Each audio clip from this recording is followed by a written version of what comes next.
Assalamualaikum semua. Jadi hari ini saya nak membicarakan mengenai pengenalan kepada batik Malaysia, warisan budaya terunggul. Jadi batik Malaysia dikenali sebagai salah satu bidang kraft tangan tradisional yang terkenal di Malaysia, dan ia adalah teknik pencetakan yang diperkenalkan di Kelantan sejak tahun 1910. Malah ianya lebih awal daripada itu, kira-kira pada tahun 1770-an, sejenis batik yang dikenali sebagai batik pelangi telah diperkenalkan. Perkataan batik berasal daripada dua perkataan Jawa, iaitu amba dan mitik. Amba merujuk kepada tulis, manakala mitik pula bermaksud membuat titik. Batik secara khususnya membawa erti kain yang dilukis dengan corak yang menarik dan terang. Dikatakan batik telah wujud sejak lebih 1000 tahun dahulu, berkemungkinan berasal daripada Mesir kuno. Di alam Melayu, batik disebut dalam sejarah pada abad 17. Ia melibatkan kisah tentang Sultan Mahmud yang mengarahkan Laksmana Han Nadim untuk mencari 140 kain serasah, iaitu batik, dengan 40 jenis bunga yang berbeza. Hang Nadim pun berlayar ke India mencari kain batik itu, tapi tidak menemuinya. Beliau kemudian membuat corak batik sendiri, namun dalam perjalanan pulang, kapal yang dinaiki Hang Nadim karam dan hanya sempat menyelamatkan 4 helai kain sahaja. Saya rasa cukuplah sekadar ini. Sebagai pengenalan, saya serahkan kepada rakan-rakan saya untuk berbicara lebih lanjut mengenai batik Malaysia. Silakan. Dapat kita lihat, keuntungan bagi industri batik di negara kita mencecah hingga jutaan ringgit, dan ini menjadi penanda positif kepada usahawan batik di negara kita. Namun begitu, pelbagai isu dan juga cabaran timbul hingga boleh menyebabkan industri ini dibunuh secara perlahan-lahan. Antaranya ialah isu bahan mentah yang mahal dan juga masalah kekurangan pekerja, di mana walaupun batik dikelaskan sebagai industri luar bandar, akan tetapi bahan utama untuk hasilkan batik perlu diimport daripada luar, seperti kain putih dan juga lilin daripada China dan pewarna daripada Jerman. Oleh itu, pengusaha tempatan terpaksa mendapatkan bahan mentah tersebut daripada orang tengah ataupun individu yang bertanggungjawab untuk membeli bahan tersebut daripada luar negara dan menjualnya semula kepada pengusaha tempatan. Rantaian penawaran inilah yang memberi kesan kepada harga akhir bahan mentah tersebut, seterusnya kepada produk batik itu sendiri. Selain itu, industri ini juga berhadapan dengan masalah kekurangan pekerja, di mana batik adalah industri yang sangat berintensifkan buruh. Setiap proses memerlukan pelbagai peringkat seperti melangkah corak, mewarna corak, meletakkan warna, menanggalkan lilin, membasuh dan juga mengeringkan kain sebelum batik itu siap sepenuhnya. Di sini timbul situasi yang sangat membimbangkan apabila dikatakan generasi muda tidak berminat untuk bekerja di dalam industri ini, kerana mereka kurang didedahkan dengan keunikan dan juga nilai kraft batik itu.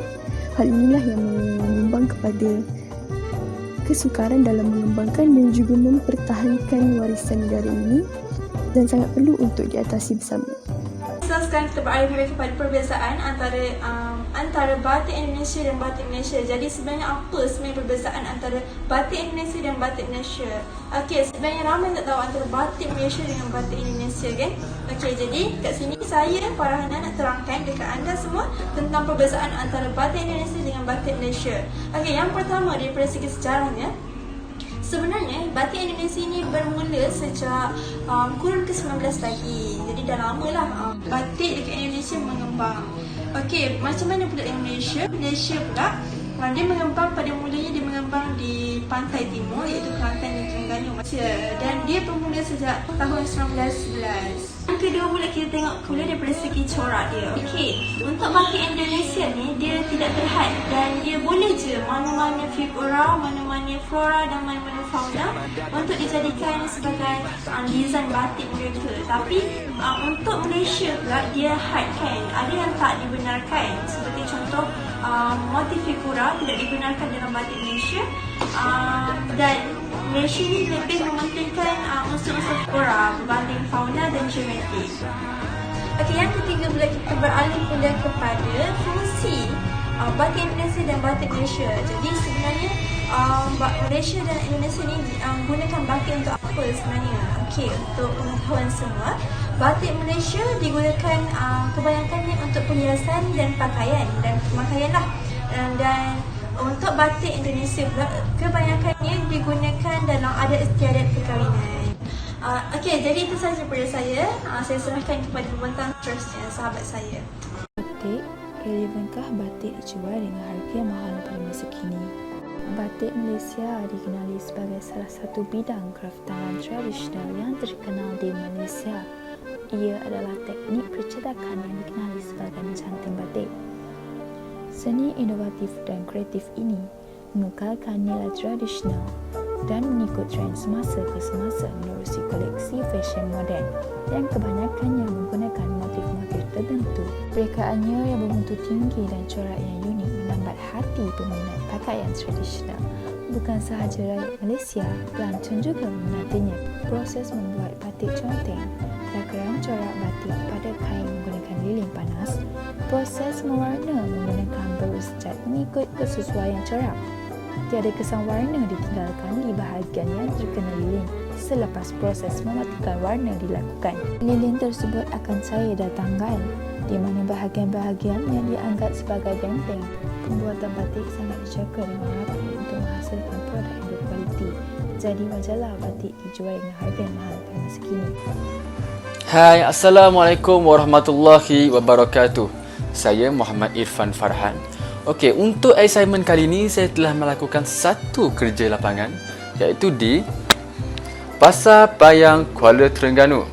Okey, namun begitu, kerja khusus ini tidak saya lakukan bersorangan. Saya bersama rakan saya Nur Afiqah Huda yang turut melakukan kerja yang sama. Hai, Assalamualaikum warahmatullahi wabarakatuh. Saya Nur Afiqah Huda binti Muhammad Azman. Tujuan kami melakukan kajian lapangan ini adalah untuk mengkaji sama ada karya batik itu masih relevan ataupun tidak pada zaman sekarang. Oleh itu, ada baiknya jika kita mendengar sendiri daripada responden-responden yang telah kami temu bual di Pasar Payang. Ayuh kita saksikan. Jom kita ke Pasar Payang.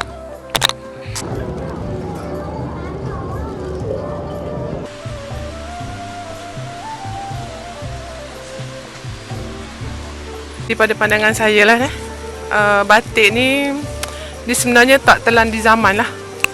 Okay, jadi tak lapuk di hujang, tak telan di zaman. Maknanya kalau kita beku lah, maknanya tak ada benda orang akan datang lah. Generasi kedia hari kan. Maknanya benda tu biar ada semua lah. Memang betul lah, batik dapat mendekatkan imej dan budaya Melayu. Saya rasa penting lagi lah batik untuk dikekalkan sebab tu kan warisan kita. Jadi generasi akan datang pun boleh tengok batik tradisi Terengganu ni balik.